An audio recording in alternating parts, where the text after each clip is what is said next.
ഇപ്പം എല്ലാവരെയും ബാധിക്കുന്ന പ്രശ്നമാണ് മുടി കൊഴിച്ചിൽ, പിന്നെ അതുപോലെ മുടിൻ്റെ കട്ടി കുറയുന്നത്, അല്ലെങ്കിൽ കഷണ്ടി എന്നൊക്കെ പറയുന്നത്.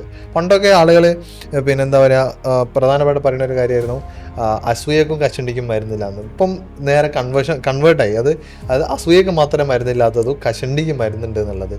ശരിക്കും കഷണ്ടിക്ക് മരുന്നുണ്ടോ? അത് എന്തായാലും മരുന്നുണ്ട്. കാരണം അതിൽ ചോദ്യം, കാരണം ഞാൻ എത്രയോ പേഷ്യൻസ് ട്രീറ്റ് ചെയ്യുന്നതാണ്. അപ്പോൾ അതിൽ അസൂയക്ക് മാത്രമേ ഇപ്പോൾ മരുന്നില്ലാണ്ടുള്ളൂ. ഇപ്പോൾ കഷണ്ടിക്ക് എന്തായാലും മരുന്നുണ്ട്. അടുത്ത് ഒരു കിഡ്നി ട്രാൻസ്പ്ലാന്റ് പേഷ്യൻ്റാണ്, 25 years ആയിട്ടുള്ളൂ. അപ്പോൾ എൻ്റെ അടുത്ത് വന്നു, ഞാനതിന് മെഡിക്കൽ ട്രീറ്റ്മെൻറ്റ് പ്രിസ്ക്രൈബ് ചെയ്ത് കൊടുക്കണം. തുടക്കത്തിൽ വന്നു കഴിഞ്ഞാൽ പിന്നെ PRP അങ്ങനത്തെ കാര്യങ്ങളൊക്കെ നല്ലതാണ് ഇനീഷ്യൽ ഗ്രോത്തിൽ എന്ന് പറഞ്ഞിട്ട് പറയും. അപ്പം എൻ്റെ അടുത്ത് പറഞ്ഞു എണ്ണ പരിപാടികൾ വേണ്ട. ഞാൻ കുറേ എന്തൊക്കെയോ എണ്ണകളും ഇതിരെ എണ്ണയും ആദിവാസി എണ്ണയൊക്കെ തേച്ചിട്ടുണ്ട്, എണ്ണനെ കൊണ്ട് മുടി വരില്ല, നിങ്ങൾ പുറകുന്ന് മുടിയെടുക്കുക വെക്കുക. ഞാൻ PRP കാര്യം പറഞ്ഞു കൊടുത്തു. കാരണം എന്തായാലും അവനും എണ്ണ വേണ്ടെന്നാണ് പറയുന്നത്. അപ്പം 2 PRP ചെയ്തപ്പോൾ തന്നെ ഈ രീതിയിൽ റിസൾട്ട് വന്നു. അപ്പോൾ അത് ഒരു എന്താണ്, ഇദ്ദേഹം ഇപ്പോഴും എൻ്റെ ഫോളോ അപ്പിലുണ്ട്. 2019 കാര്യമായത്.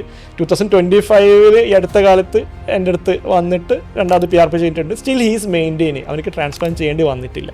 നമ്മൾ ഏർലി ആയിട്ട് നമ്മളതിനെ കെയർ കൊടുക്കുകയാണെങ്കിൽ നമുക്ക് ഈവൻ ട്രാൻസ്പ്ലാന്റ് പോലും വേണ്ടിയില്ലാത്ത രീതിയിൽ കൊണ്ടുപോകാൻ വേണ്ടി പറ്റും.